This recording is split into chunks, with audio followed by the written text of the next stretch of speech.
At the end of February, they had the first round of the World Superbike Championship down there at Phillip Island Grand Prix circuit.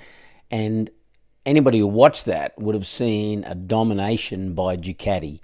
The results are actually these. If you look at race one, what we got on the screen there, Ducati Panigale V4R was first, third, fourth, fifth, and sixth before we got to a Yamaha. Second was actually Toprak Razgatlioglu on the BMW.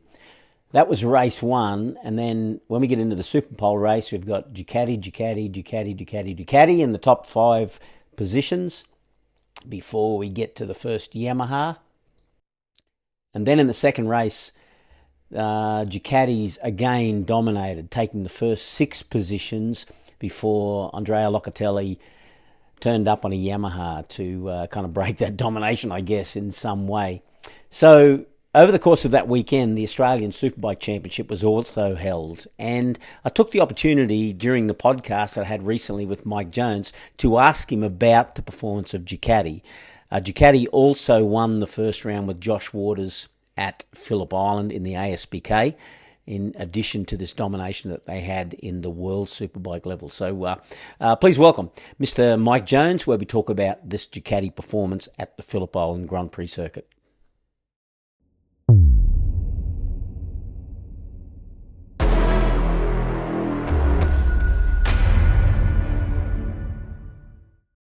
You were there when the World Superbikes were being run. Did you get to watch it at all, or did you watch it after? To be honest, I get so busy doing what I'm doing that I don't watch really any of the other racing over the weekend. That's I why I think said I that's why I really said watched the it. question was stupid. Yeah, no, you just get so focused, so busy on what I'm doing. Like I said,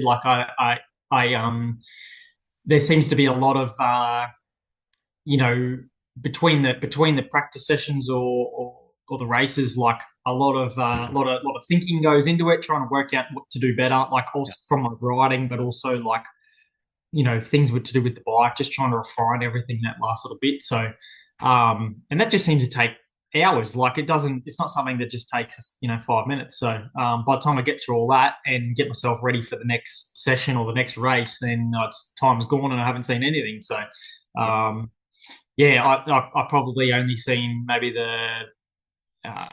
maybe race one of World Superbike. I think I watched that because that might have been after one of our eight.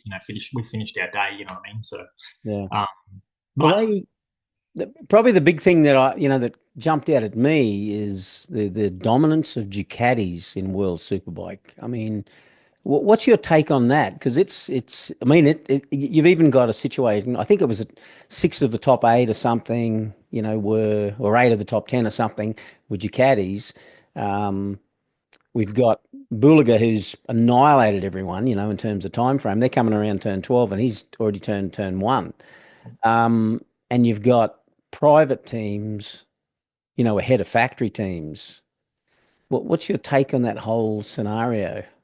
yeah, I think just that Ducati have developed a really great motorcycle, like a race bike. You know what I mean? I think they're like that. This model bike, the V4R, come out in 2020. I think it was first released, and it's had its like what happens with all model bikes typically.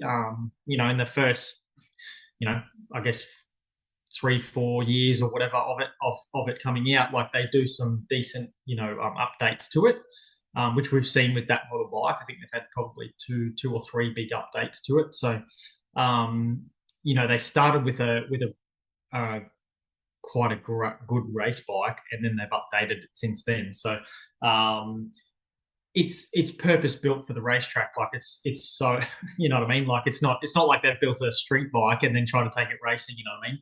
Yeah.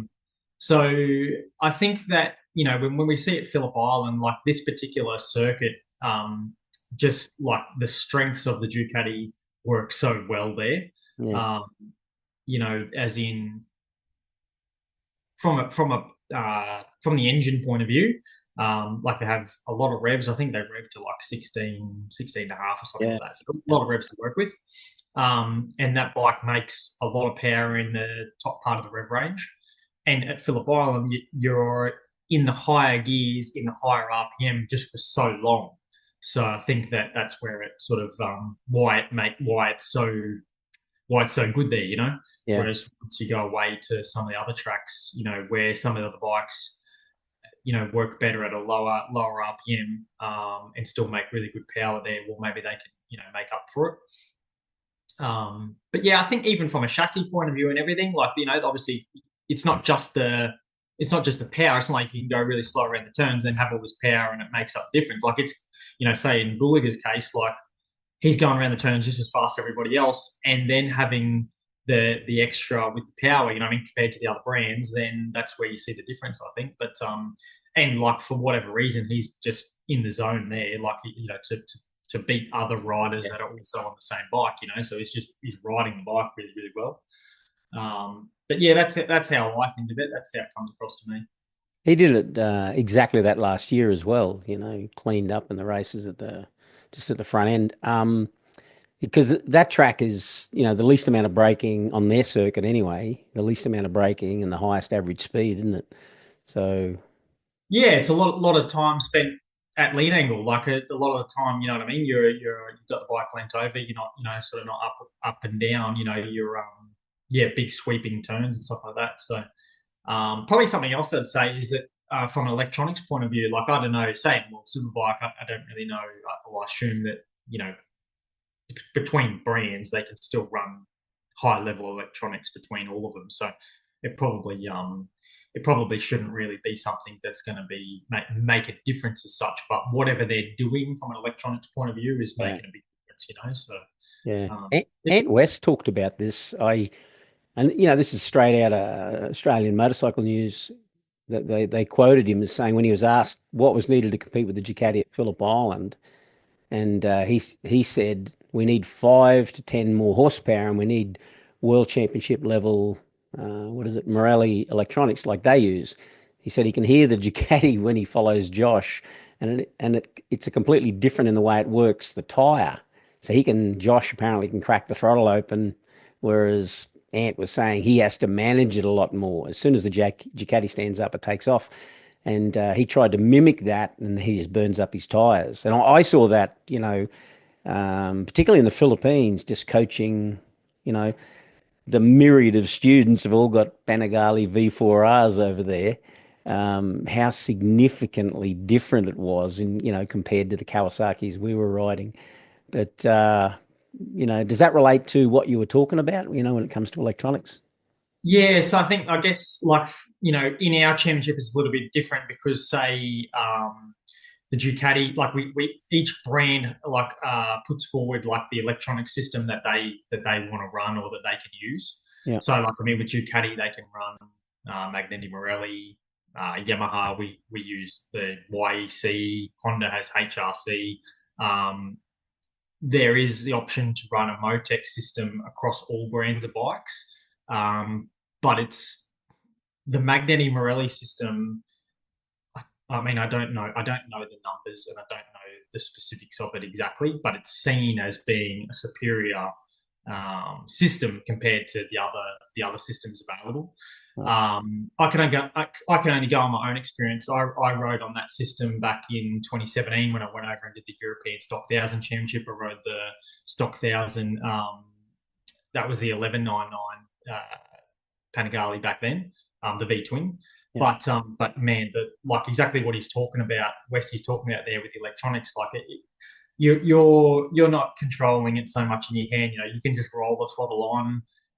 You know, 75 to 100% throttle, and the electronics take control of it so well, and they've got it really well refined to, you know, only provide the maximum power without doing anything extra and torturing the tire. And you know, that seems to be um, more of an advantage at a track like Phillip Island, where you spend a lot of the time at the edge of the tire, and Mm. where tire life is more of an issue. You know what I mean? Obviously, we've seen World Superbike, they run the races in heart, like they do a pit stop. You know, Mm.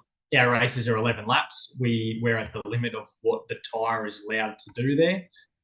So when we get to the end of our run or end of our races, like we're completely finished with the tire. So if you can just save that a little tiny bit at each turn, it adds up, on 12 turns over 11 laps. So I Yeah. think that yeah, I would definitely agree with that. That it's definitely noticeable at Phillip Island. Electronics definitely make a big difference.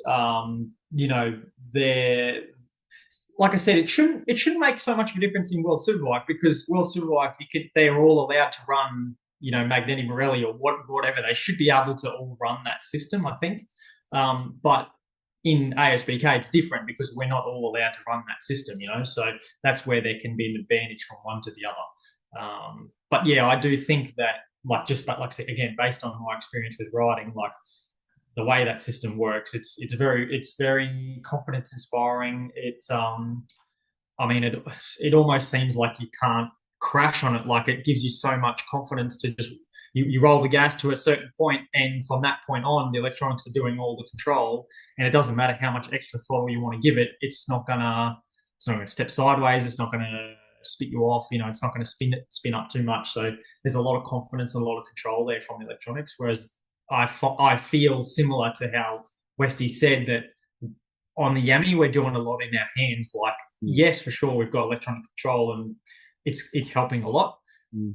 but we're still managing so much in our hand, and I think that the computer can do a little bit better of a job. So I think that's the tricky thing at Phillip Island too. Yeah.